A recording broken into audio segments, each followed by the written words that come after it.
Ako po si Miss Winnie at ito ang ating kwento. Magandang araw.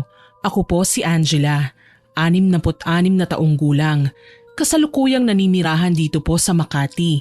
Ang kwentong ibabahagi ko po sa inyo ay naganap noong dekada 80. 23 anyos lamang ako ng mga panahon na yon. Hindi po ako nakapagtapos ng aking pag-aaral dala ng kahirapan namin sa buhay. Sa murang edad, naging isa akong tendera ng gulay. Kaming dalawa ng aking ate Ria hanggang sa siya ay tuluyan na ngang makapag-asawa.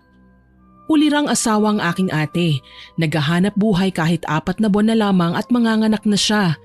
Masipag at maaalalahanin. Kaso lang po, hindi ko gusto ang ugali ng kanyang asawang si Kuya Miguel. Easy go lucky ang lalaki. Uuwi lang kapag gutom o kaya na may matutulog. Uuwi lang para magparaos ng init ng katawan kay ate o kung minsan napagkakatuwaan pa niyang bugbugin na palagi kong napupuna. Kagaya ngayon na nagkita kami. Nakita ko na naman ang trademark na may nangyaring suntukan noong nagdaang gabi. Ate, may pasaka na naman po sa mukha ah. Anong nangyari dyan? Eto ba? Wala ito. Nabunggo ako kanina sa kama madali. Hindi ko napansin na binabangga ko na pala ang dingding. Ate, parang hindi mo naman po nakuha sa dingding yan eh. Hanggang ngayon ba naman maglolokohan pa po ba tayo? Angela, pwede ba? Huwag ka nang magtanong ng magtanong. Ayokong pati si nanay may intriga na naman dito. Natatakpan naman ang buhok ko eh. Iisipin nila, dumilang mula sa kaldero. Ate naman eh, bakit po ba kasi hinahayaan mo yung asawa mo na saktan ka? Wala naman pong naitutulong sa yung lalaking yan eh. Madalas kang binubugbog. Hindi ka naman po pinapakasalan. Hiwalayan mo na siya ate. Alam mo kung pinoproblema mo lang yung pagbubuntis mo, kahit po ako tutulong sa pag-aasikaso riyan. Huwag mo pong hayaang abusuhin ka ni Kuya Miguel. Hindi makapaniwalang napatingin sa akin si ate. Alam kong hindi siya sang-ayon sa lahat ng mga sinabi ko. Pero yun naman talaga ang totoo eh. Hindi na naging masaya ang kapatid ko simula nang maging kinakasama niya si Kuya Miguel na sa pagkakaalam namin ay maraming bisyo pero wala namang trabaho. Angela, ikaw imbis na ako ang pakialaman mo ay atupagin mo nga yung sarili mo. Ang dami mong nakikita sa akin tapos sarili mo nga hindi mo mapuna. Hindi ka nga nakakapagsuklay oh. Ate, kulot na po talaga ang buhok ko dati pa. Wala na tayong magagawa para maunat pa ito. Hayaan mo at pag-iipunan ko ang pampaparlor mo. At ganun naman talaga palagi. Imbis na sisimulan ko ng kunwari pagagalitan si ate patungkol sa asawa niya, nakakahanap naman siya ng paraan para ipagtanggol ito. Si ate ang perpektong halimbawa ng isang babaeng masokista. Wala siyang katulad. Ewan ko ba kung anong meron sa asawa niya at hindi niya maiwan. Naku, kung nagkataon ako ang may asawang ganyan, makikipagsuntukan ako. Aba, pareho na kaming malalaki nang magkita. Walang karapatan ang sino man nasaktan ako. Pero si ate ay si ate. Wala akong magagawa kung ganyan palagi ang mindset niya. Gusto lang naman daw niya kasi ng maayos na pamilya. Nahinto lang kami sa pagbibiruan nang lumapit sa amin si Ate Selena. Isang dayo na piniling manirahan sa aming lugar. Nakangiti itong humarap sa amin. Mga iha, pabili naman ako ng kalabasa, tapos itong 2 supot ng uling na din. Mukhang marami kang lulutuin ate ah. Pansin ko po palaging kalabasang binibili nyo. Bakit hindi nyo po subukan ng sitaw o di kaya ang palaya? Eto kasi ang paborito ko eh. Ikaw talaga, Jella. Pati ba naman customer natin pinakikialaman mo? Pasensya na po. O siya, ito na po ang inyong kalabasa at uling, Ate Selena. Maraming salamat, Jella. Wala pong anuman, ate. Kailan lang namin nakilala si Ate Selena. Sa pagkakaalam ko, ilang buwan pa lang siyang namamalagi sa bayan namin. Basta na lang siyang dumating at naghanap ng lupaing binebenta na mura. Swerte naman na kailangan umalis ng kapitbahay namin na si Aling Bebang kaya binenta niya ang pwesto niya sa likuran ng sakahan namin. Medyo masukal yun at maraming matataas na puno. Pero ewan ko ba paano nagawa ni Ate Selena na magpatayo ng bahay doon ng mag-isa. Hindi naman siya matatakutin pero minsan na nitong nakasagutan si Kuya Miguel nang magkabanggaan sila sa palengke. Ang mayabang kuraw bayaw ayaw humingi ng pasensya. Mukhang wala na din namang problema si Ate Selena dahil siya na ang umiwas kay kuya. Nang maalala ko na siya, napalingon ako kay ate. Ate, hintayin mo ako mamaya. May mga kukunin akong bagong stocks ng gulay. May pinabili rin akong gamit para kay baby. Ikaw wala pang ang lumalabas na bata, ini-spoil mo na. Ate, pamangkin ko ang batang nasa sinapupunan mo. Kaya ayos lang naman po siguro kung maging galante ako sa kanya paminsan-minsan. Isang araw, nagpaalam ako sa aking mga magulang. Sinabi ko sa kanila na kina ate muna ako matutulog. Babantayan ko siya. Siyempre, hindi ako papayag na palagi siyang nakikitang may pasa. Hindi ko kaya yun. Maliit lamang ang bahay nila ate. Yari ito sa tabla at yero naman ang bubong. Malinis kahit alam kong hirap si ate gumalaw dala ng ipinagbubuntis niya ang kanyang panganay. May 2 kwarto ito, munting sala at munting kusina.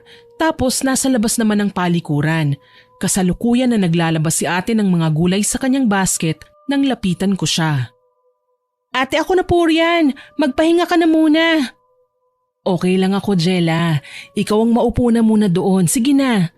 Ay, hindi po ako papayag Kailangan mo talagang magpahinga. Alam mo ba kung anong lulutuin ko? Oo naman ate. Ako na. Akala mo po ba hindi ako tinuruan ni nanay sa bahay? Ako na kaya ang kusinera ngayon. Ang yabang natin Sige na, matitikman ko rin yan mamaya. Naupo na si ate sa kawayang papag at hinayaan niya akong magtrabaho sa kusina. Nasa kalagitnaan na ako ng pagsasalang ng lulutuin ko nang bumalya pabukas ang pintuan ng bahay. Napaigtad ako at napatingin sa naroong bagong dating. Si Kuya Miguel, lasing at mukhang masama na naman ang timpla ng muka. Hindi niya ako napansin pero nanlilisik ang mga mata ng lalaki habang nakatingin sa kanyang asawa. Ria! Miguel, lasing ka na naman? Wala kang pakialam kung lasing ako! Nagulat ako nang mapaungol si Ate Ria sa sakit. Gayon na lang ang aking pagkataranta nang makitang sapunan ng aking kapatid ang kanyang pisngi. Sinampal siya ng walang yakong bayaw. Napasigaw pa ako nang makita kong hinila siya ng lalaki papasok ng kwarto nila. Nanginginig sa galit na iniwan ko ang aking ginagawa at sinundan ko sila. Naabutan kong hinuhubaran ni Kuya Miguel ang ate ko na mukhang balak niyang isiping sa kabila ng katotohanang malaki na nga ang tiyan niya. Miguel, wag! Baka may mangyaring masama sa anak natin. Wala akong pakialam. Basta gagawin ko ano man ang nais ko. Bakit ka ba umaangal? Mag-asawa naman tayo Wala na kasi sa timing yung ginagawa mo gusto ko ngayon Huwag mo na kasing hintayin saktan pa kita bago ka pumayag. Aray! Wag Miguel! Nasasaktan ako! Tumahimik ka! Hinablot-hablot niya si ate na labis kong ikinairita. Nang mapansin kong panloob naman ng aking ate ang pilit niyang hinihila ay hindi na ako nakapagtimpi pa. Kinuha ko ang pinakamatigas na bagay na nasa malapit ko lang. Kung suswertihin, isa nga naman itong pinatuyong kahoy na dinisenyo talaga para pamalo sakali mang may lukulukong makapasok sa bahay ni na ate. Sa pagkakataong ito, si Kuya Miguel ang unang makakatikim nun. Hayop ka! Bitiwan mo ang ate ko! Anak ng putya! Diyos ko, Angela, wag! Tuturuan natin ang leksyon ng mayabang mong asawa, ate! Ubod lakas kong pinukpok sa likuran niya ang pamalo.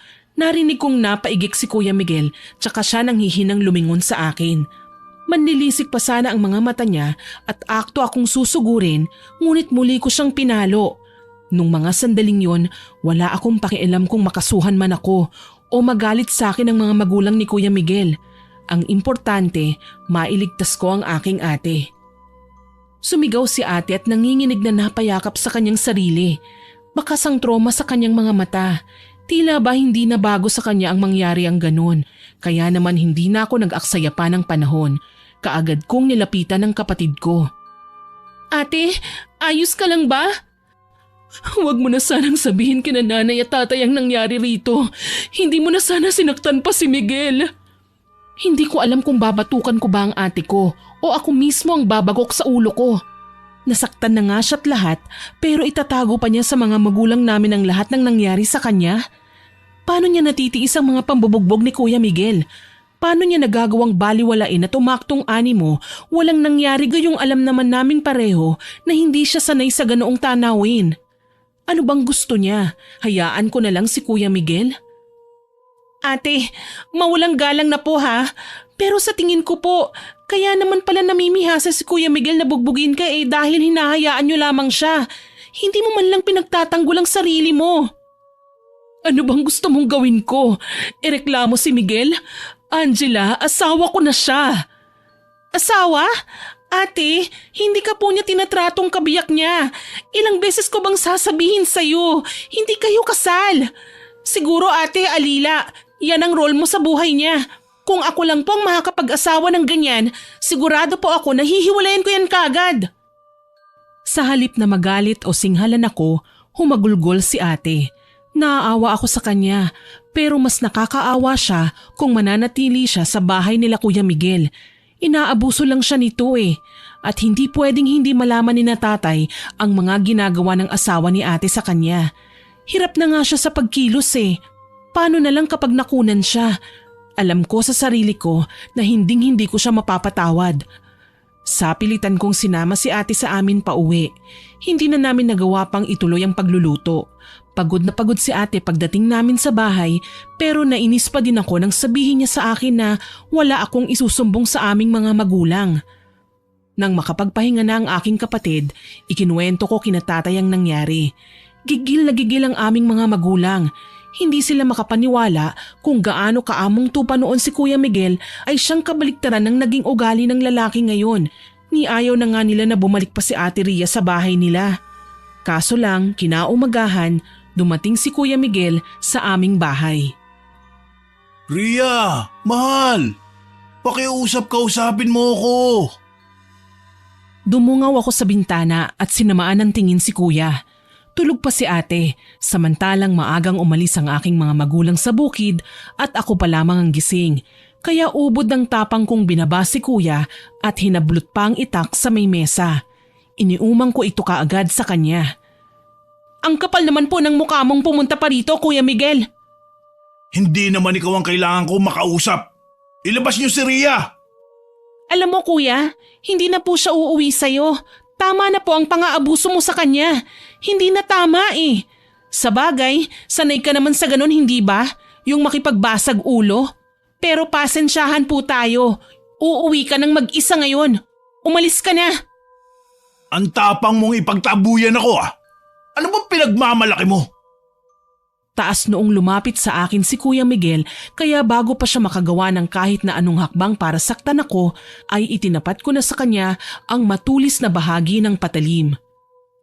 Ito po ang pinagmamalaki ko Kuya.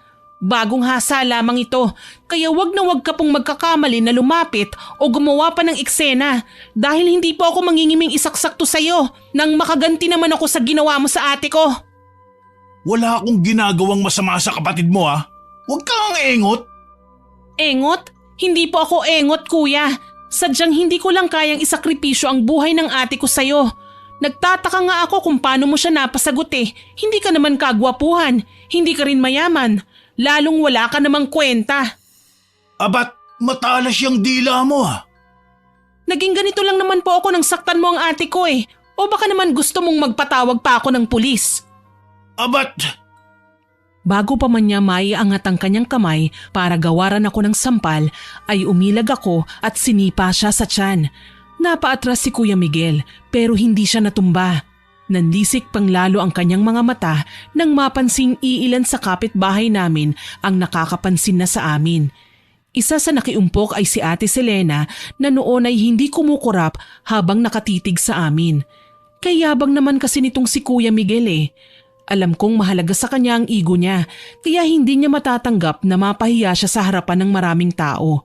Ang kanina'y sampal na gusto niyang igawad, naging kamauna na nagbabadyanan ng malakas na suntok. Ipapatama na lang niya ito sa akin nang mapatigil na naman siya. Isang ginang ang pumagitna sa amin at siya naman ang sinaway. Iho, kung ako sa'yo, wag mo nang ituloy yan. Babae ang kaaway mo, maging patas ka naman. Patas? Bastos ang babaeng yan Sa kasino ka ba? Bakit ka ba nangingialam? Ako si Aling Waning, isa akong mananambal.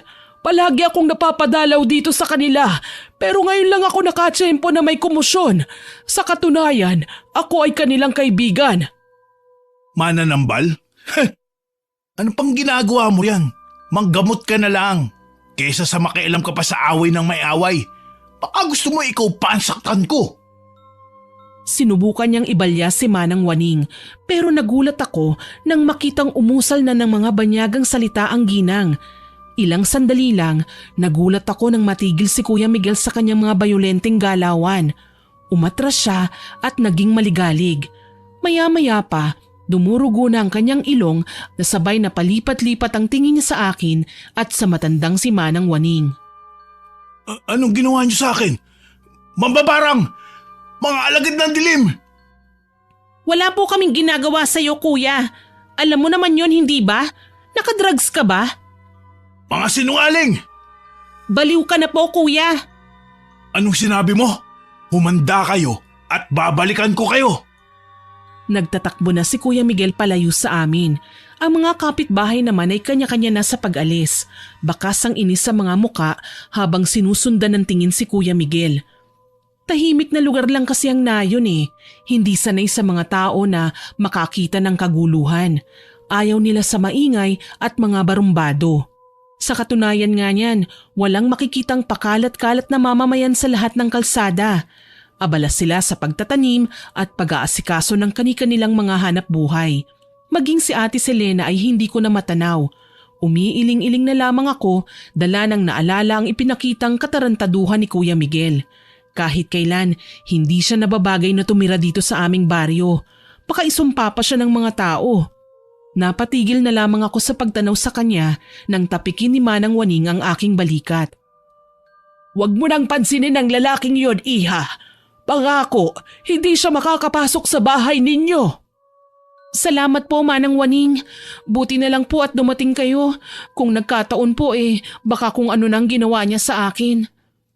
Ngumiti sabay tango si Manang Waning. Ang totoo niyan, matagal na namin siyang kakilala. Sa kakahuyan sa likod ng aming baryo nakatira ang ginang. Totoong isa siyang mananambal. Higit pa ron, may iba pa siyang alam na bagay na hindi kailanman magugustuhan ng karamihan sa mga tao. Yon ay ang mambarang.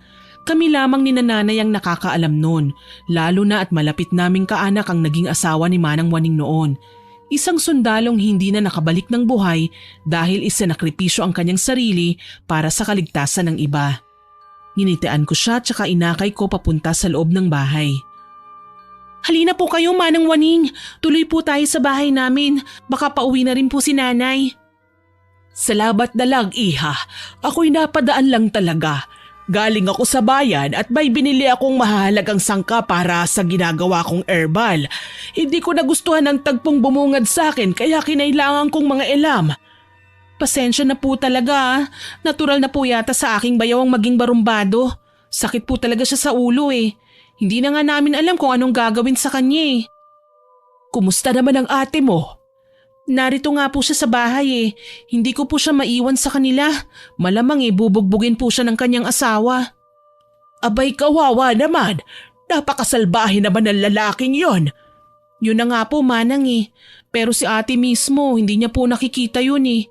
Kahit yata ihulog siya ng asawa niya sa bangin, ayos lang po sa kanya."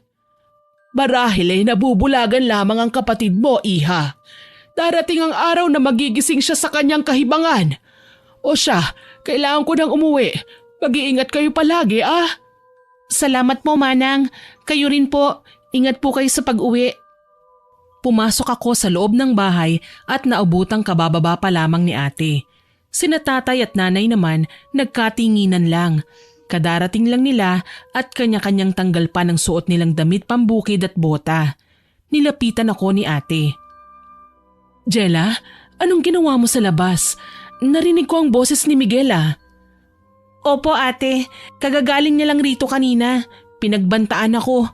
Ikaw po ate sinasabi ko sa'yo, huwag mong babalikan ng lalaking yon. Baka sa susunod sugatan ka na niya at swerte mo na lang talaga kung maaabutan kita." "Jella naman, Anong nangyari sa pag-uusap ninyo? Nag-away ba kayo? Kailangan ko nang umuwi. Baka nag-aalala na siya sa akin. Si Kuya Miguel? Nag-aalala? Lasing ka ba, ate? Ang taong sinasabi mong nag-aalala sa'yo, binubugbog ka. Natahimik kami nang pumagitna sina nanay at sinaway kaming dalawa. Kesyo kay aga-aga pa raw nagbabangayan na kami. Biglang umiyak si ate at sinabing nakikialam kasi ko sa away nilang mag-asawa. Hayun daw tuloy, nagkakagulo sila. Hindi ko na mapigilan pa ang aking sarili at sumagot na ako sa kanya. Teka lang po ate ha. Una sa lahat, hindi po ako nakikialam sa away po ninyong mag-asawa. Kung nagkataong wala po ako sa bahay ninyo nung sapilitan kang gawing parausan ng hayop mong asawa, baka po nakunan ka na. Grabe naman yung lalaking yan eh. Naaalala ka lang kapag bumibigat na ang pantog niya. Nagulat ako nang lumagapak ang mga kamay ni ate sa aking pisngi. Sinampal niya ako ng kay lakas. Hindi ako makapaniwala sa kanyang ginawa. Sinubukan kong gumante pero naalala ko, ate ko pa rin siya. At wala sa bokabularyo ko ang sumagot-sagot kay ate na para bang magkaiba na kaming tao. Gayunpaman, tila nayanig ang mundo ko sa kanyang ginawa. May parte sa dibdib ko ang humapde at nakaramdam ng matinding hinampo. Ilang sandali pa, napansin kong nanubig kaagad ang aking mga mata. Sa mahinang boses ay nagsalita ako sa harapan niya. Kung talagang ayaw mong papigil ate, sige na umuwi ka na. Huwag mo lang kaming sisisihin sakali mang may mangyari sa iyo doon ha. Sana wag niyo pong kalilimutan na nagawa ko lang naman po ang bagay na yon dahil nais po kitang ipagtanggol sa kanya. Siguro nga masama si Miguel sa paningin mo, Jella. Hindi mo ako kailanman maiintindihan hanggat hindi ka pa natututong magmahal. Tinalikuran ako kaagad ni Ate Ria. Hindi ko na din siya napigilan pa lalo na at masama ang loob ko sa kanya. Ang sabi pa niya sa akin, wala naman daw akong pakialam kahit ano pa ang pag-awayan nila ni Kuya Miguel dahil sa kanilang mag-asawa na daw ang mga yon. Gustuhin ko man na magalit, alam ko na may punto siya kaya nanahimik na lamang ako. Nalaman ko na lang na bumalik nga si ate sa bahay nila ng asawa niya. Ilang linggo din akong nawala ng balita sa kanya. Ayaw ko man natikisin ang aking kapatid pero pinipilit ko na lamang ang aking sarili. Paano? Wala namang mangyayari na maayos na pag-uusap oras na magkita kami. Siguradong masasaktan lang ako dahil ipagtatanggol pa rin ni Ate Ria ang asawa niya. Alam ko naman na makakahanap pa din siya ng palusot sa lahat ng gagawin nito eh. Isang araw, hindi ko kinaya ang pagtiis ko kay ate. Binubulungan ako ng aking kutob na kailangan ko siyang dalawin, kaya pagkatapos kong ayusin ang pwesto namin sa gulayan ay nagpunta ako sa bahay nila. Dali-dali pa akong umiwas nang makita kong makakasalubong ko si Kuya Miguel. Buti na lang talaga at hindi yun nangyari. Nang makalagpas na siya sa kalsada, tsaka ako lumabas at tinalunton ang papunta sa bahay nila. Malamang gagala na naman ang barumbado kong bayaw. Ito na ang tamang pagkakataon na madalaw ko si ate na walang asungot. Hindi rin naman kasi kami magkakausap ng maayos kung nariyan si Kuya Miguel. Siguradong hahadlangan nito ang imbitasyon ko na dumalaw sa bahay. Kaasar, kung umasta parang perpekto, hindi naman.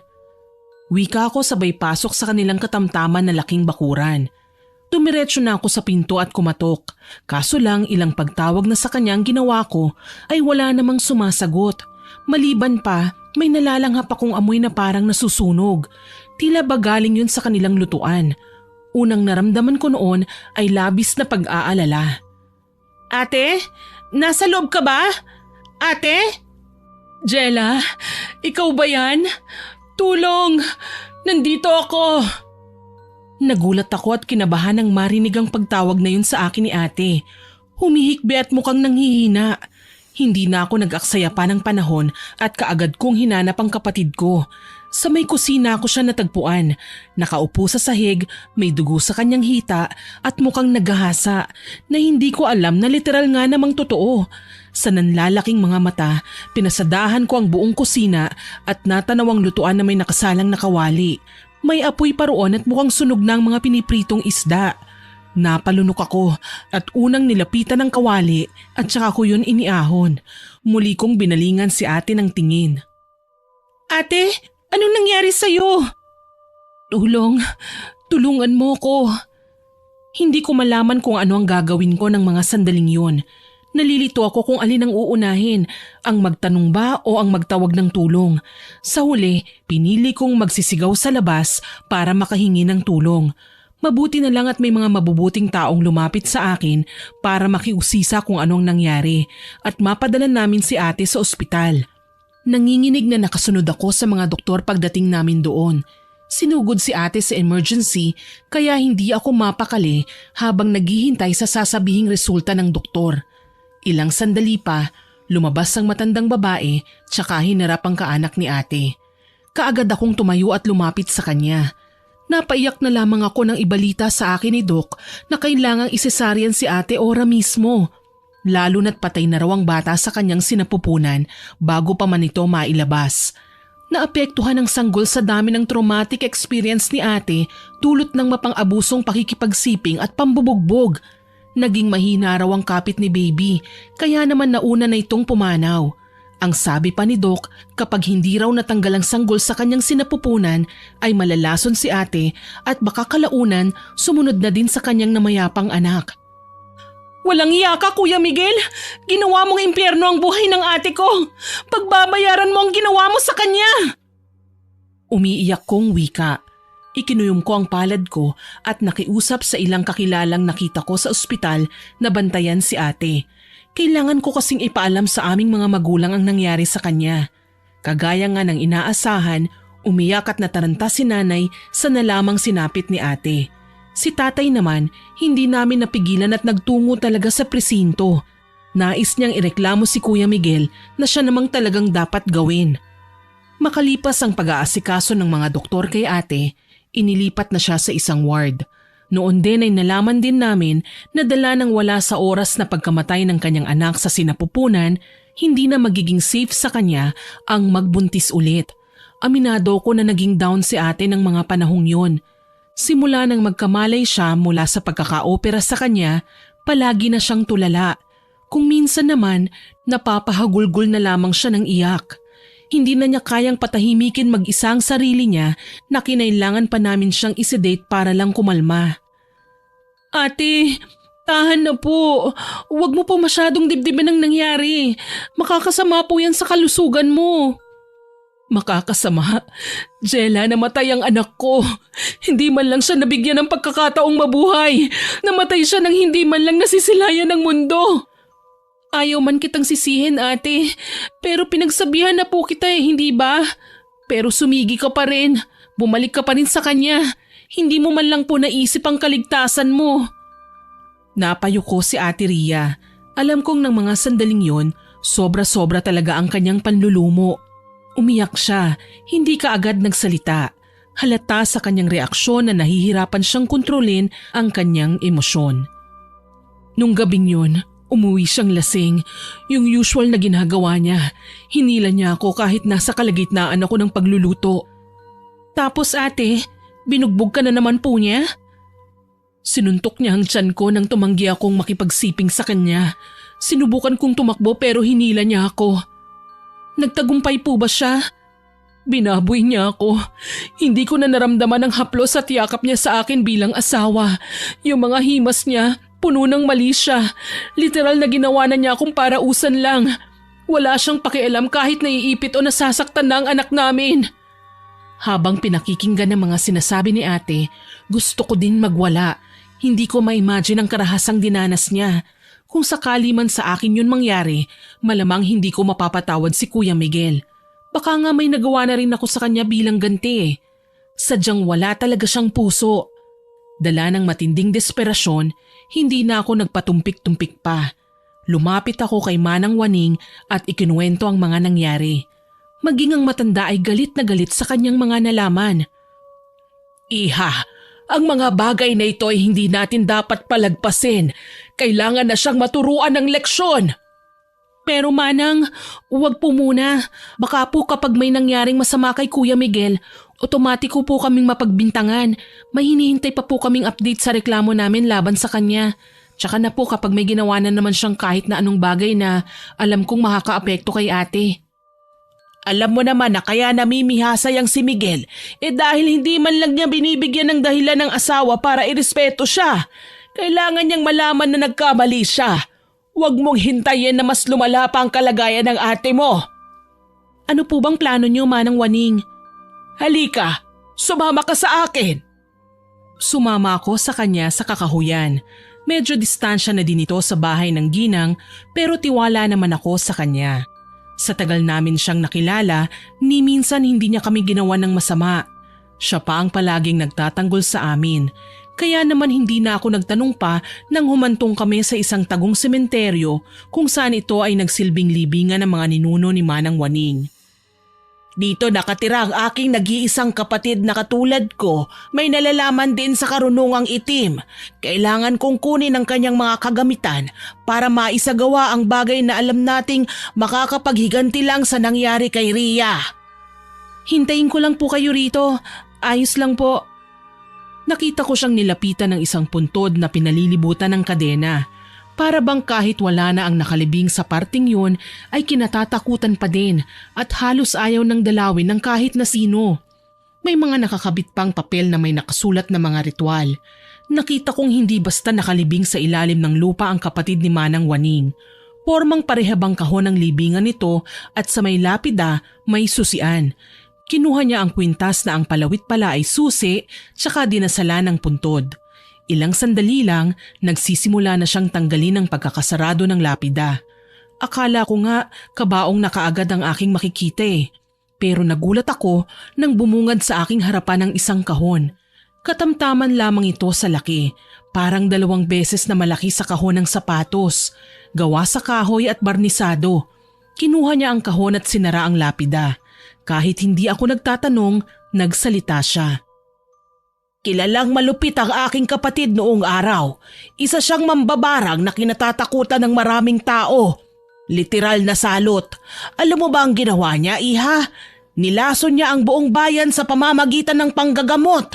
Inutusan niya ang lahat ng makakamandag na insekto para lusubin ang lahat ng mamamayang nakatira sa aming bayan. Nakakatakot naman po palang kapatid niyo. Mabait si Wena noon. Isa siyang dating babaylan, marami siyang tinulungan. Kahit minsan wala siyang inuurungan. Lahat ng may sakit ay ginagamot niya. Nakipag-usap sa mga patay, nagsilbing tulay ng mga anito para bigyan ng masaganang ani ang lahat ng taong may malaking palayan at iba pang pataniman. Ngunit sa isang pagkakamali, itinuring siyang salot, kinamuhian, itinaboy. Bakit po, Manang? Ano pong naging pagkakamali niya? Minahal niya ang isang lalaking akala niya ay gagantihan ng inialay niyang pag-ibig.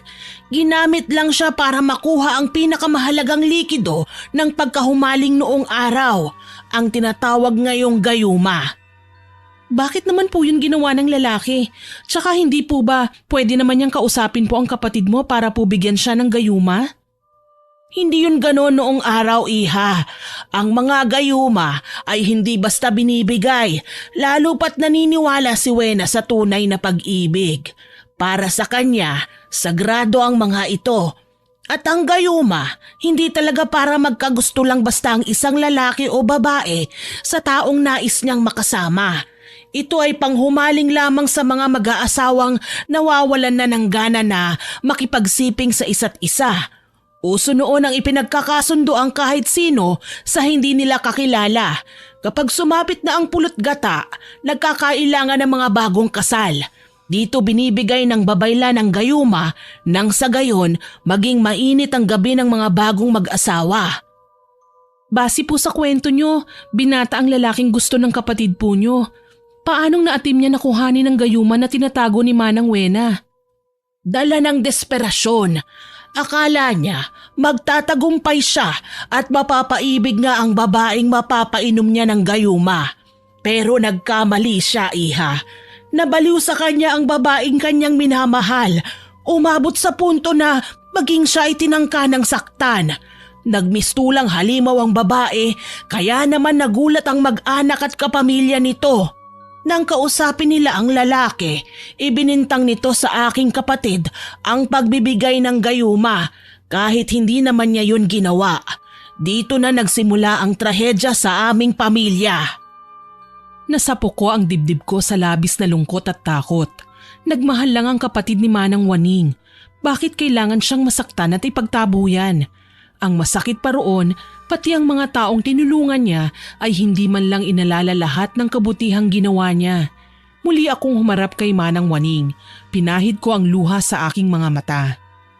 Naaalala ko po, para pala siyang si ate.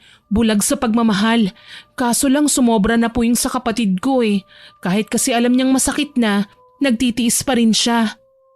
Ang taong labis na nasaktan, kalauna nabubulagan. Minsan, hindi na matukoy kung tama o mali pa ba ang kanilang ginagawa. Lalo na't ang dahilan ng kanilang kasawian ay ang mga taong pinag-aalayan nila ng lahat-lahat. Masakit lang sa parte ko na kailangan masaksihan ko ang kamatayan ng aking nakatatandang kapatid para malaman kong hindi lahat ng pagmamahal ay perpekto. Ano po bang eksaktong nangyari po sa inyo noong araw na yon, Manang? Huminga ng malalim si Manang Waning. Napansin kong naging malumbay na naman ang kanyang muka kaya nakaramdam ako ng awa sa kanya. Siguro hindi naging madali ang pinagdaanan niya. Isang normal na araw lang yon para sa amin. Ang aming mga magulang ay nagtatanim ng gulay sa bakuran. Ako naman ay naglalaro habang si Wena naman ay nagsasampay. Biglang dumating ang taong bayan sa pangunguna ng kapitan at dinakip nila ang aking ate. Maging ang aking mga magulang na noon ay takang-taka, sinubukang pigilan ng mga tao pero brutal lamang silang pinatay at sinunog ang aming bahay. Nakaligtas ako noon dahil nauna na akong pinatakbo ni Wena. Ano po ang ginawa sa kanya? Dinala siya sa plaza. Pinahirapan. Nagawa ko lang siyang patakasin kaya nakatakbo kami papunta sa kagubatan. Sa kalalayo namin, nakarating kami sa lugar na ito. Kaso lang masyado nang nanghihina si Wena noon. Ang mga mambabarang parang aswang din. May bertud na kailangang ipamana para makapamahinga sila nang hindi na naghihingalo pa. At ipinasa niya ito sa akin kasama ang mga bagay sa loob ng kahon na ito na akala ko ay hindi ko na magagamit pa. Pero dahil po kay ate, gagawin niyo po, Manang? Ginagawa ko ito para sa lahat, Iha. Ayokong may nakikitang nasasaktan sa pag-ibig. Naaalala ko ang aking kapatid at ang mga sakripisyo niya. Wika ni Manang Waning. Wala akong nagawa nang isara na niya ulit ang lapida at ikabit ang kadena. Saglit pa siyang nagdasal hanggang sayayain na niya akong umuwi. Wala kaming eksaktong napag-usapan sa kung ano ba talaga ang binabalak ni Manang Waning. Ang alam ko lang, gagamitin niya ang mga bagay na yon laban sa aking bayaw. Kinagabihan, bumalik ako sa ospital. Sumama ang loob ko nang makita si ate na kausap na naman ang walang iya niyang asawa. Talagang nagawa pa ng lalaking dalawin ng kapatid ko, gayong siya ang dahilan kung bakit siya nakunan. Dala ng matinding galit, padabog akong lumapit sa kinaroroonan nilang dalawa. Anong ginagawa mo rito? Kumalma ka, Jella. Nagpunta lang ako rito para kausapin ang ate mo. Humingi ng tawad sa kanya. Hindi ko naman ginusto ang nangyari sa ate mo. Hindi ginusto? Lasing ka ba? Sinuntok mo ang ate ko. Sinaktan mo siya. At kahit alam mong duguan na siya at naghihingalo, iniwan mo pa rin siya. Hindi mo man lang siya dinala sa ospital. Natakot ako. Nataranta. Yun lang yun. Hindi na kita dapat ginagalang eh. Kasi wala ka namang pakialam sa ate ko. Bakit ka ba nandito? Ano, kukunin mo na naman siya? Huwag ka nang umasa pa.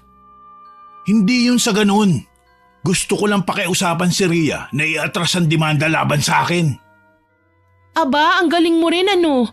Mananakit ka ng kapwa tapos kapag nagreklamo sila, kokontrolin mo pa? Simula nang madatnan ko siya sa loob ng ward ay hindi na talaga maganda ang timpla ng pakiramdam ko. Kaya naman kahit si ate na alam kong nadadala ko sa mga salita noon, hindi gaanong makaawat ngayon. Tanging paghawak lang sa kamay ko at kaunting pakiusap ang nagagawa niya ngayon. Angela, please, tama na. Hindi ate, alam niyang may reklamo laban sa kanya kasi hindi ikaw ang nakalista na nagpadala ng report sa pulis kundi si tatay. Takot siyang makulong kaya nagpapanggap siyang mabuting anghel ngayon. Kapag nagpadala ka sa mga paawa niya at inurong natin ng demanda, babalik sa dati ang hayop na yan. Talagang sasaktan ka niya. Angela, pagod na ako. Baka naman pwedeng hayaan na muna natin siya. Baka ito ang paraan para magbago pa ang kuya mo. Hindi ko po siya kuya, ate. Tsaka bakit ka ba nagsasalita ng ganyan? Gusto mo na ba talagang mamatay, ate? Hayaan mo nga kami mag-usap ni Rhea, ha, Jella? Hindi ka nakakatulong eh. Ikaw ang hindi nakakatulong. Ang kapal din naman talaga ng mukha mo eh. Umalis ka na nga dito. Kapag nagtagal ka pa, ipapakaladkad kita sa pulis. Banta ko sa kanya. Sinamaan niya ako ng tingin tsaka tumingin kay ate bago umalis. Nakahinga lang ako ng maluwag nang wala na siya. Alam kong masyadong mabait si ate, pero hindi na niya dapat binibigyan ng tsansa ang mga kagaya ni Kuya Miguel. Siguradong pasakit at problema lang ang ibibigay nito sa kanya. Kaya sana lang talaga matuto siyang iwasan ng lalaking yun. Tutal hindi naman sila kasal kaya malinaw na wala silang nilalabag na sakramento ng pag-aasawa sa gagawin niya. Sa totoo lang, si Kuya Miguel pa nga dapat ang may kahaharapin na parusa sa ginawa sa kanya. Salamat na lang nakasurvive sa loob ng 5 araw si ate sa ospital. Naka-wheelchair siya nang mailabas namin sa pagamutan at diniretso na sa aming bahay. Dahil sa nangyari sa kanila ni Kuya Miguel, kami na mismong pamilya niya ang nagbawal sa kanya na makipagkita sa lalaki. Dala ng mga kwento ng kapitbahay, iilang statement namin at ng mismong records ni ate sa ospital na ipakulong namin si Kuya Miguel. Magdurusa siya ng mahigit 10 taon sa kulungan na ikinahinga namin ng maluwag. Kaso lang, hindi namin akalain na kasabay ng pagkakakulong niya ay may nangyaring kakilakilabot sa kanya. Hapon na yun ang umiiyak na umuwi si ate. Kahit ilang beses namin siyang pagsabihan ay hindi siya maawat. Talagang dinadalaw pa niya si Kuya Miguel sa kulungan. Wala yung palta, hindi man araw-araw pero ginagawa naman niya yun kada linggo. Nang araw na yun, nagtaka ko nang mangiyak-ngiyak si ate. Hindi ko tuloy napigilang magtanong. Ate, mukhang masama ang mood mo ah. May nangyari ba sa pagkikita niyo ni Kuya Miguel? Hindi ko alam kung dapat ko bang sabihin sa iyo ang bagay na ito. Alam ko naman kasi na matutuwa ka lang sa ibabalita ko eh. Pero si Kuya Miguel mo kasi may nangyayaring kakaiba sa kulungan. Bakit ate? Naging pasaway ba siya doon? O binugbog ng mga kapreso niya? Hindi siya ang nambugbog ng preso, Jella. Siya ang kinatatakutan ng mga preso sa kadahilan ng isa sa mga kakosa niyang inatake niya at tinanggalan niya ng tenga. Kinain niya ito sa harapan ng mga kapwa niya bilanggo. Sus, nagtaka ka pa ate. Alam naman po natin na barumbado at tarantado na talaga yang si Kuya Miguel. Malay natin, pinapakita niya lang ang tunay niyang kulay sa kulungan. Mabuti na rin yun nang hindi na siya makalabas pa doon. Hindi yun ang ikinatatakot ko, Jella. Hindi nga ako pinapalapit ng mga pulis sa kanya. Pero galit na galit siya nang makita ko. Sa katunayan ay nagbanta siya sa akin. Humanda raw ako. Babalik siya kapag nakatakas siya sa kulungan. Sabi naman ng mga pulis, lumalala raw si Miguel kahit pa ilagay siya sa Bartolina. Para siyang sinasaniban. Hindi ako nakasagot sa sinabi ni ate. Ayoko ding lamunin ng konsensya ang puso ko. Dapat lang naman kasing makulong si kuya eh. Alangan namang saka lang namin gagawin ang bagay na yun kung sinaktan niya at napuruhan ng todo si ate. Hindi naman pwede yun. Ganun pa man, nagduda ako na baka may ginawang hindi maganda si Manang Waning kaya naman kinaumagahan ay sumadya ako sa bahay niya. Mabuti na lang naroon ang matanda. Unang pagkakataon na nakita ko siyang gumagamit ng mga bagay na nagmula sa kahon ng kanyang yumaong kapatid na si Manang Wena. Itim na kandila, libreto, manika at karayom. May bungo pa ng tao sa may altar na ayon dito ay bungo raw ng namayapa niyang kapatid. Hindi na ako nagpatumpik-tumpik pa at kinausap ko siya kaagad nang makapasok. Manang Waning, may kinalaman po ba kayo sa nangyayari kay Kuya Miguel? Kung ang pagkabaliw niya ang tinutukoy mo, hindi ako ang may kagagawan nun, iha. Wala pa akong ginagawang hakbang para gantihan si Miguel sa ginawa niya sa ate mo. Para daw po kasing nabaliw si Kuya Miguel, Manang. Iba ang kanyang kinikilos. Naging bayolente siya. Madalas pang tulala. Tapos pinakabrutal niyang ginawa ay kinain niyang tenga ng isa sa mga kasamahan niyang preso. Kung ganon, malinaw na may iba nga sa kanya. Baka may ibang kumokontrol sa kanya, iha. Kailangan nating isagawa ang pagtatawas para malaman natin kaagad. Baka naman po may ibang nagagalit kay Kuya Miguel, Manang. Yan ang sigurado. Sa pangit ba naman ng kanyang ugali talagang imposibleng walang magagalit sa kanya. Sa totoo lang, natutuwa ako sa naging resulta ng pagkakakulong ni Kuya Miguel. Dati kasi puro kayabangan lang ang naririnig ko sa kanya. Wala naman siyang trabaho, ni walang matinong mapagkakakitaan na pwede niyang ibuhay kay ate. Kaya nasabi kong buti nga sa kanya kung talagang nabaliw na siya dahil may ibang nagiging dahilan noon. Kaso lang naiintriga ako sa kung sino man na may kakayahang kontrolin ang pag-iisip ni kuya. Sabi nga nila, malakas na uri ng mambabarang daw ang ganon. Nang mga sumunod na linggo, nagtungo na naman si ate sa kulungan para dalawin si Kuya Miguel. Sa pagkakataong ito, sumama na ako at hindi ako makapaniwala sa nangyari. Bumungad sa amin ang kalunos-lunos na kalagayan ni Kuya.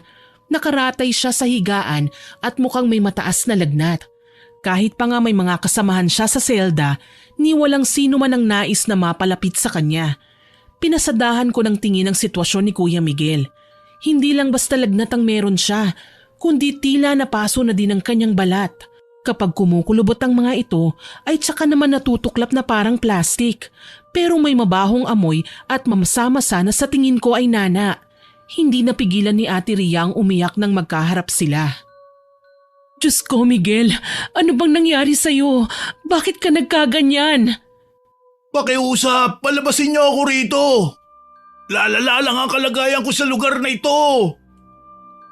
Hindi ko alam kung pwede ba yung pakiusap mo, Miguel.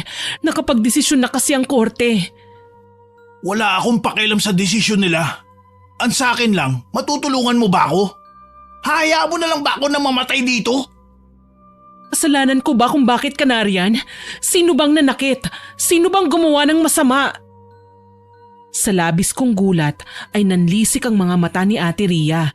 Ginawaran niya ng masamang tingin si Kuya Miguel na kahit minsan ay hindi ko inakala na magagawa niya. Basta iba talaga ang kutob ko ngayong nagkaharap na sila. Parang biglang may nagbago kay ate.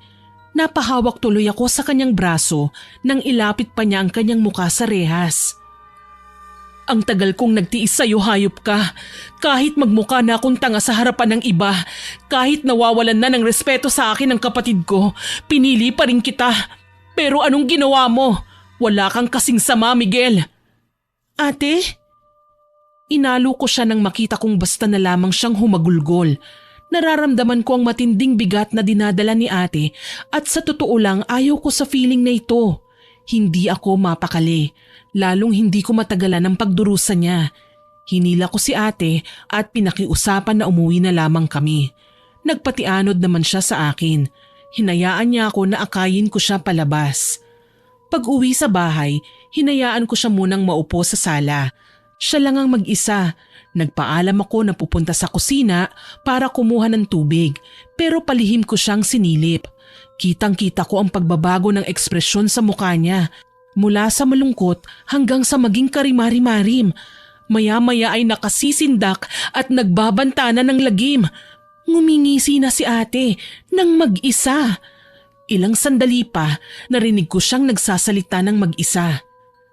Matagal akong nagtiis. Hinayaan kitang babuyin ako. Sirain ang pagkatao ko. Hayop ka, Miguel. Mamamatay ka sa bilangguan kasama ng sakit mo. Aniya at naikuyong pa ang palad sa labis na panggigigil. Nagmadali tuloy ako sa paglapit sa kanya. Nagtataka ang aking mga tingin. Ate, ayos ka lang po ba? Tanong ko sa kanya. Nagulat naman si ate at agarang pinalis ang luha sa kanyang mga mata. Para siyang nabigla sa pagdating ko.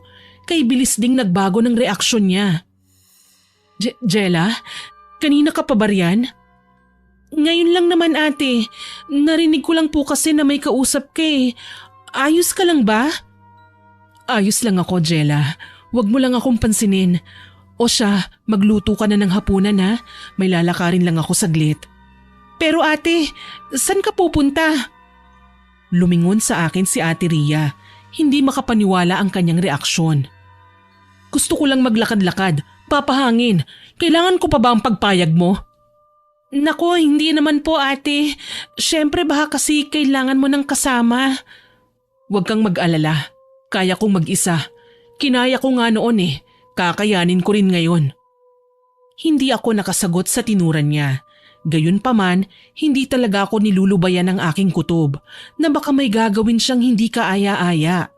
Kaya naman kahit alam kong ikagagalit niya ito, palihim ko siyang sinundan. Nagtaka ako kung bakit sa pamilyar na dating lupain ni Aling Bebang siya nagtungo. Wala namang ibang nakatira doon kundi si Ate Selena, ang dayo. Sa pagkakaalam ko, hindi naman sila close. Kaya anong gagawin niya doon? Walang imik na hinayaan ko si ate habang tahimik lang ako na binabantayan ng bawat galaw niya. Nagulat na lang ako nang tila ba alam ng nakatira sa loob ng bahay ang pagpunta ni ate dahil sumalubong kaagad sa kanya si Ate Selena sa may pinto. Niyakap niya ang kapatid ko at medyo tumalim ang mga mata nang ilibot niya ang tingin sa bandang kinaroroonan ko. Para bang naaamoy niya ang ginawang pagsunod ko. Hindi naman ako nagpatinag at nanatiling nakatago. Kaibigan, kamusta ka na?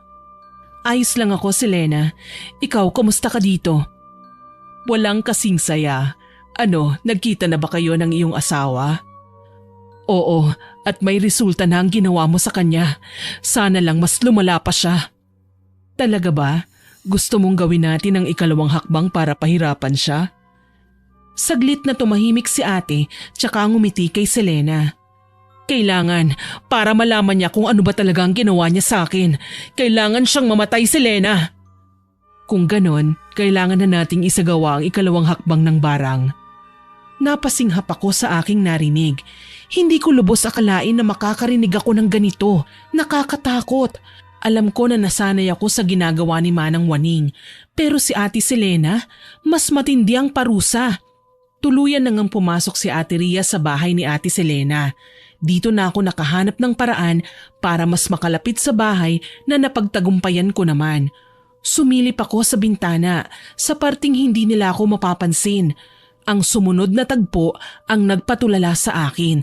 Nakita kong nagdarasal ng hindi maintindihang lengguwahe si Ate Selena habang nakadipa naman si Ate Ria. May hawak na punyalang una at hiniwa niya ang palad ng aking kapatid. Napaigik si ate at hinayaang pumatak ang kanyang dugo na agaran namang tinipon ni Ate Selena sa isang baso.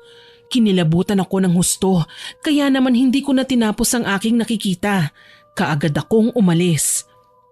Halos takbuhin ko ang distansya ng bakuran ni na Ate Selena, wag lang akong mapansin. Sobra akong natatakot. Hindi ko akalain na may masasaksihan akong ganun. Ang nangyari, humantong ako sa bahay ni Manang Waning at sinasalaysay ang aking mga nakikita. Napakarami niyang garapon sa loob ng bahay, Manang. Lahat ng yun may mga laman.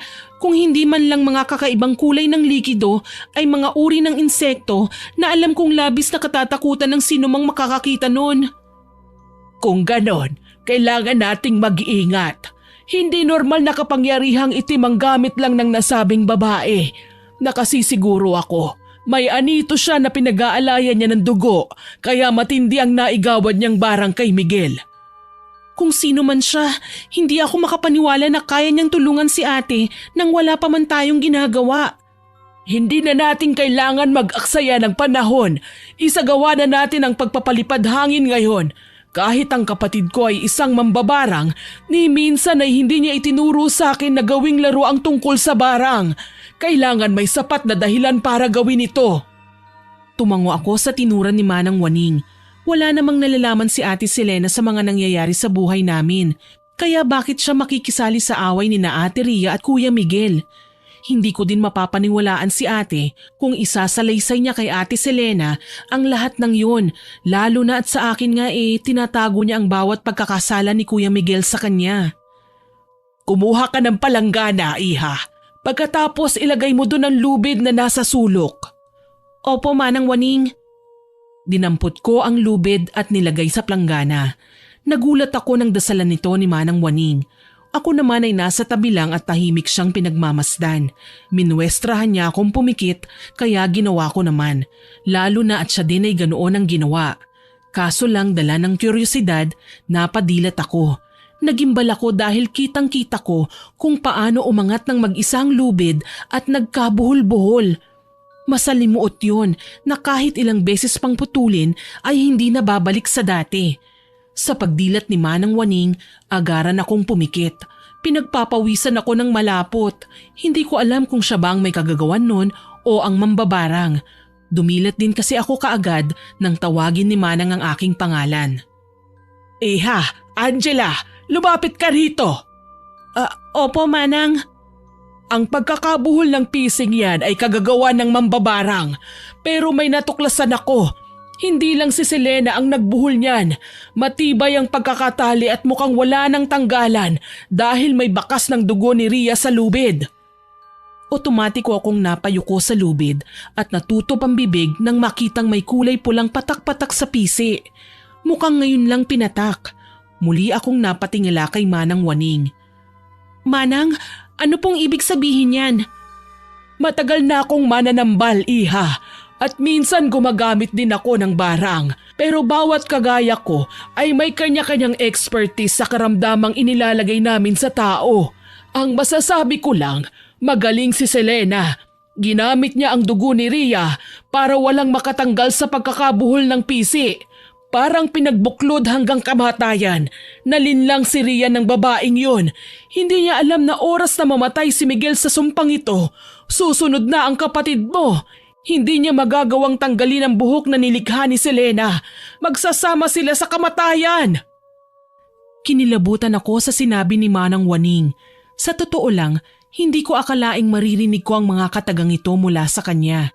Sabi pa ni Manang, nangungulekta si Selena ng kaluluwa para ialay sa kanyang anito, para bigyan pa siya ng kapangyarihang itim na kahit siya mismong mula sa lahi ng babaylan ay hindi kayang labanan.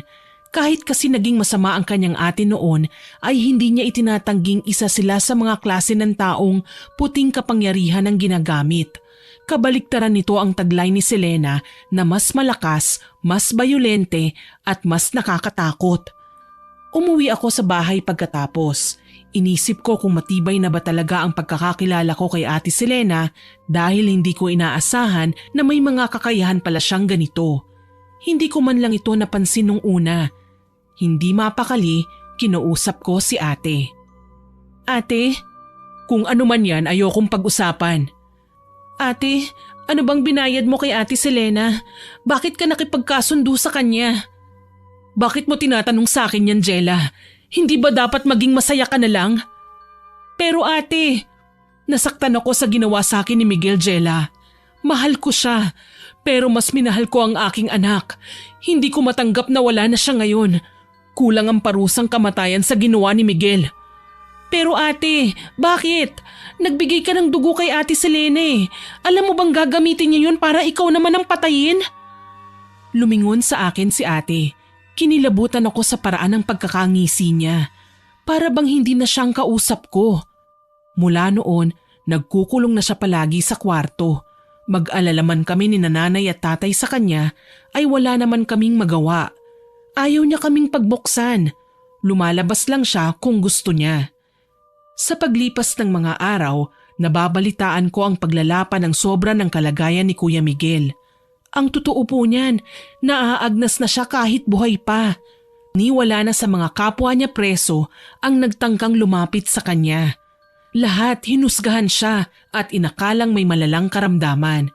Pero ako, alam ko kung ano ang nangyayari kay Kuya. At sa totoo lang, napawi ang galit ko sa mga nangyayari sa kanya. Kahit pa kasi ganun ang ginawa niya kay ate, sobra-sobra naman ang naging ganti sa kanya. Isang araw, naisip kong dalawin si Kuya Miguel. Kahit nakaratay na lang siya sa higaan, pwede ko pa naman siyang dalawin. Hindi na ako nag-aksaya ng panahon, lalo na at hindi pa napapansin ni ate ang mga ginagawa ko. Halos maiyak ako nang makita si Kuya. Malayong malayo na siya sa Kuya Miguel na dating aking nakakaaway. Payat ang kanyang katawan, marami ng sugat. Namamaho, nilalangaw at nakasusulasok ang amoy. Talagang nakakahilo kapag tinangkang lumapit ang kahit sino sa kanya. Pero ako, tinapangan ko ang loob ko at gumamit ng may kakapalang face mask para makausap lang si kuya. Noong una, ayaw pa niyang makausap ako. Pero sa katagalan, ibinaba niya ang pride at hinarap ako. Buti na lang sa pagkakataong yun, may iilang bilanggo rin ang naawa sa kanya. Wala naman kasing nag-aalaga sa kanya. In fact, naabutan ko si kuya na sinusubuan ng pagkain ng kapwa niya preso. Hindi na kasi siya makatayo noon. Nabulok na ng tuluyan ng mga paa niya.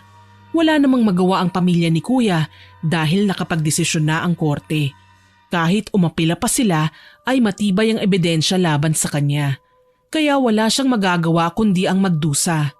Lalo na ngayon, nalaman kong inabandonan na siya ng tuluyan at pinabayaan na ng kanyang pamilya. Kuya Miguel? Jela, patawarin niyo ko. Pakisabi sa ate mo, sorry sa lahat ng nagawa ko sa kanya. Kuya, Nakakatawa lang Kung kailan malala na ang karamdaman ko, saka ko pa napagtanto ang lahat ng pagkakamali ko. Sinaktan ko si Rhea. Pinatay ko pa ang anak namin. Napakasama kong ama. umiyak si kuya sa aking harapan. Sa totoo lang naaawa ako sa kanya, pero hindi ko maaatim na tingnan siyang lumuluha.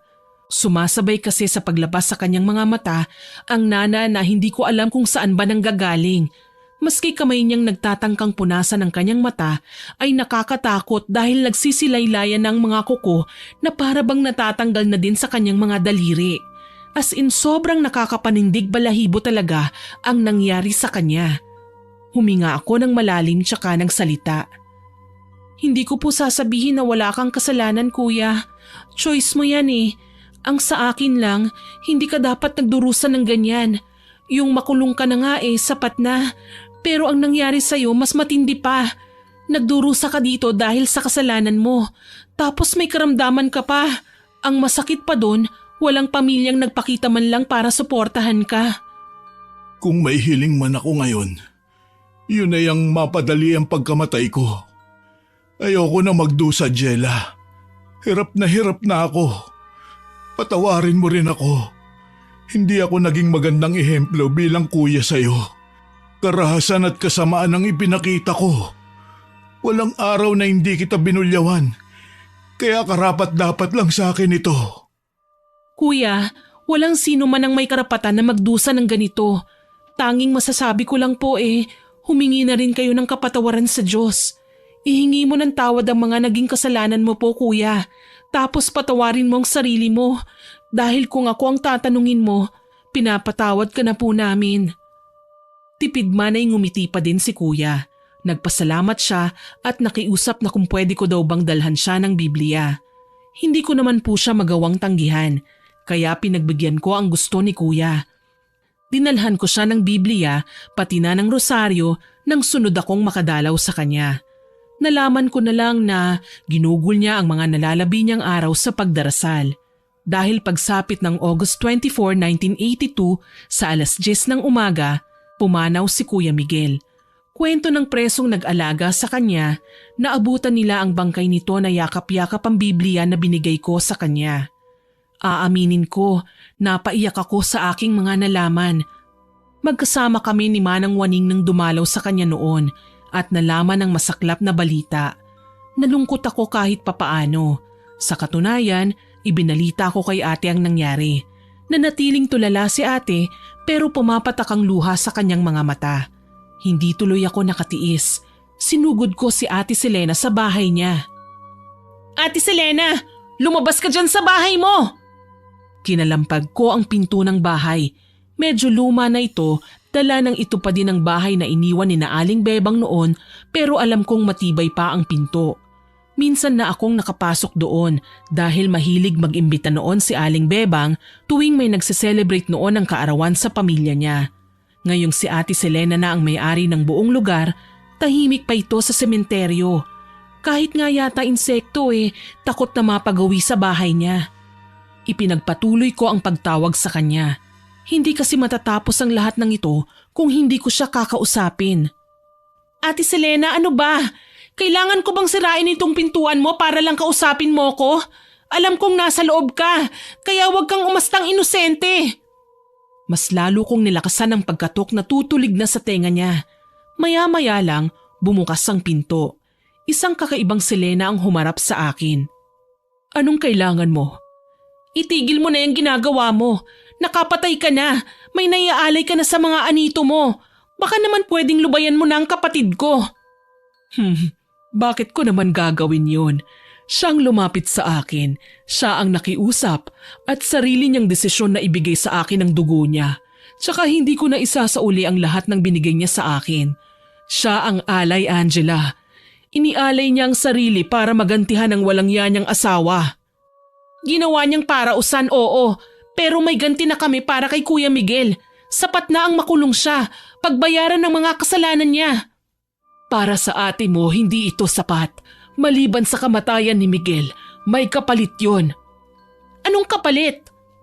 Buhayin ng anak niya. Mas lalo akong kinilabutan sa aking mga nalaman. Hindi ko alam kung paano ba ako magre-react sa sinabi ni Ate Selena.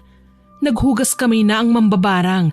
Hindi ko naman pwedeng utusan si Manang Waning na ibalik kay Ate Selena ang sumpa dahil hindi ang babae ang maapektuhan kundi si ate. Nanlumo ako at umuwi sa bahay. Pagdating doon, halos maiyak ako nang makita si Ate Ria na masahol pa sa lantang gulay na binabantayan ni nanay.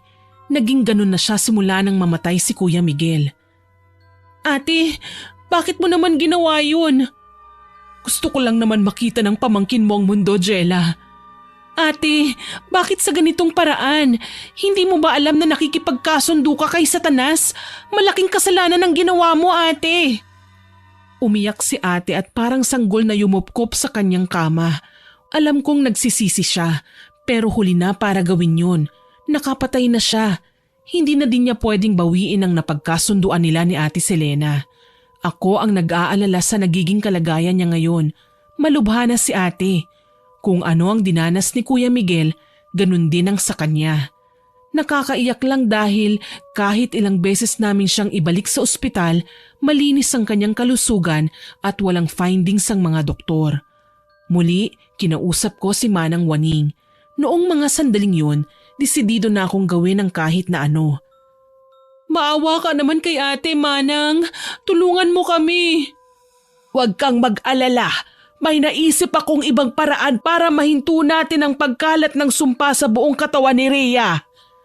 Wika niya sa akin habang pareho kaming nakatunghay sa nakakadiring tanawin na nakikita namin sa katawan ni ate.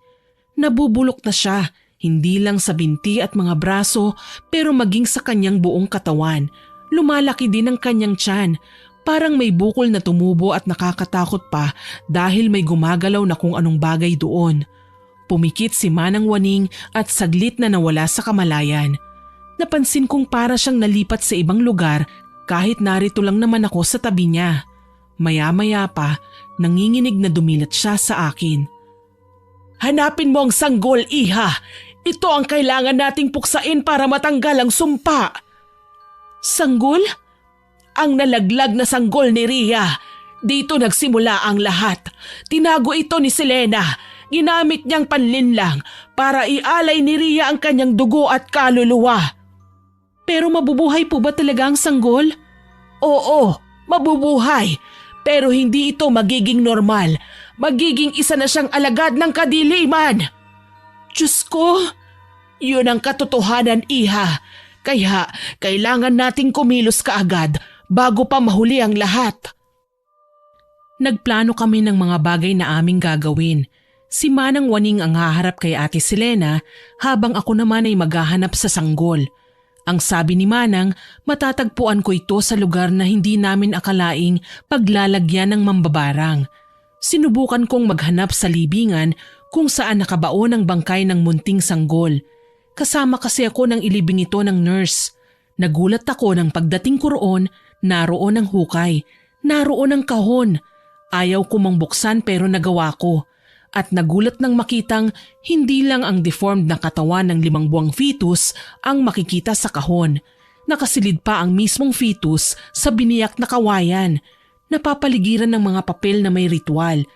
Siguro sasabihin ng iba na hindi totoo ang mga kinukwento ko ngayon. Pero nasa kanila na yon.